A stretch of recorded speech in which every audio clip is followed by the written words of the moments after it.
Building with Papa. Okay, we're getting ready to finish and install these faux beams. I'm recapping a little bit from the last video to show you how I did the miters and how I made up the box beams. So if you need to fast forward, that's fine. I just wanted to show a little bit of what I did to make a complete video of these faux beams and the install.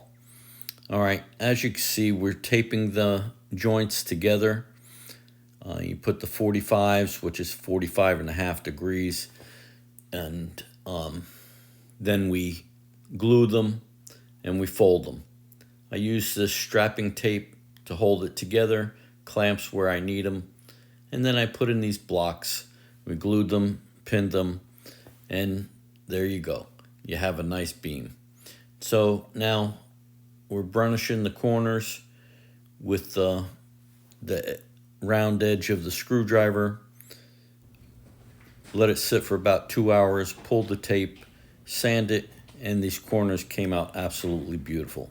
Okay, now we got to install these puppies. So take my measurements. We already have the 2x2s attached to the ceiling, and I got these jacks. It's my first time using them, but I figured this would help us to install it instead of us battling with it. I mean, they're a little heavy, but they're not crazy.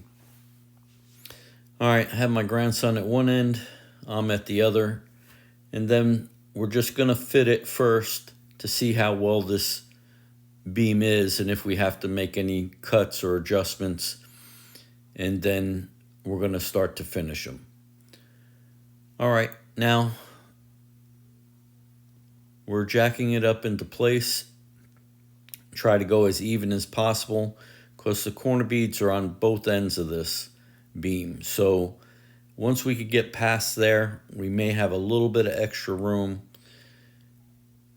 which isn't bad for here because we'll be able to move the beam to the exterior wall tight.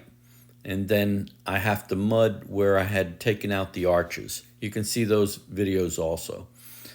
I took out the arches and I squared up the opening, but I didn't mud it so that it would leave me a little bit of room and I would be able to make a real nice tight fit, and then I can mud to the beam. This turned out to be a very good idea. I really like it. And as we jack this thing up, we're taking it up slowly. Just want to make sure we have a good fit. This is the time that'll tell if we did everything correctly. All right, well, we got it up to the 2x2s. Now we got to make sure we get the ends in. Once we could get these ends in properly, then she should slide right up. There we go. All right, now we're going to take it up the rest of the way. And if all our measurements are correct, this should go up quite easy. I'll tell you what, I am so glad I got these jacks. They're really helpful in this. Now, we have it up to the ceiling, but there's a little something a little tight here. The jacks take it up till it gets snug, and they don't come back down. So when we're tapping it up to make sure we got it real tight to the ceiling, we have a little bit of a gap here, but there's something there holding it. Okay, there we go. There must have been a little piece of wood there or something, but now we got it nice and tight to the ceiling. All right, this thing is coming out really nice. We're going to check each one of these beams, and then we're going to sand them and start to finish them. All right, this beam's up here without screws, and you can see how tight the fit is. We got to make sure we bring it down the same time so that it doesn't jam up against the drywall. All right, now we've got them down.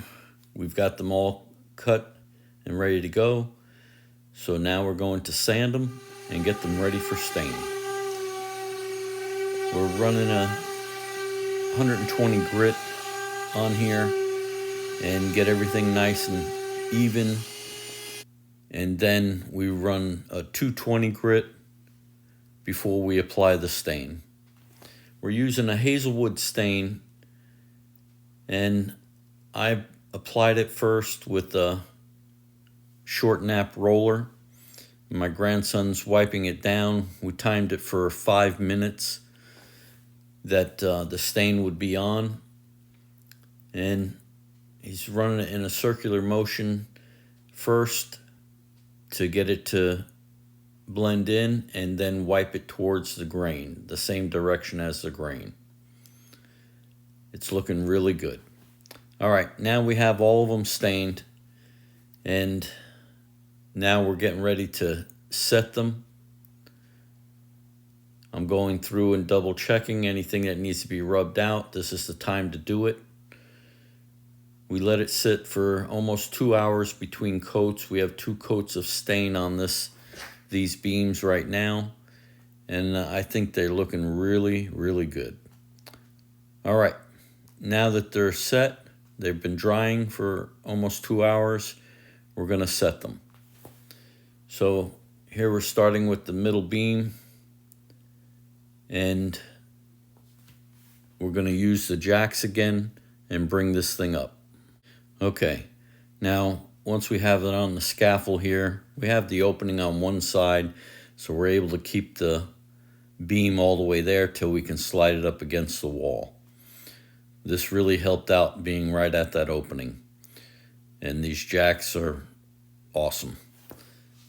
I'll have them in the description if you want to purchase them. Okay, so now we're jacking it in place, trying to go up evenly the best we can. Once we get past the corner bead, we have a little extra room. Like I said before, the side where I took out the arch, I didn't mud it. The furthest point out is the corner bead, and then I'll mud the rest to make that header nice and squared up to the beams. This helps a lot when you're doing some drywall work at the same time. Okay, so now we got it up, double checking to make sure it's tight, and now I'm going to screw it off. I pre-drilled all the holes, and I'm using the Houdini screws, and we're screwing into the 2x2s, and this will hold it in place. Then we'll mix up some putty with the stain, and Tyson took care of all the holes, and they came out really beautiful. You can't even see where they're at. All right, well, now get them all up there and get them all screwed off. Look at that. They came out amazing. I'm very pleased with this. As you can see, I mudded the wall, and everything came in really nice and tight. I'm very happy with this, and so is my customer. All right, build them with Papa. Like, subscribe, and ring that bell. Give me a thumbs up, and I'll see you on the next one. These came out really awesome.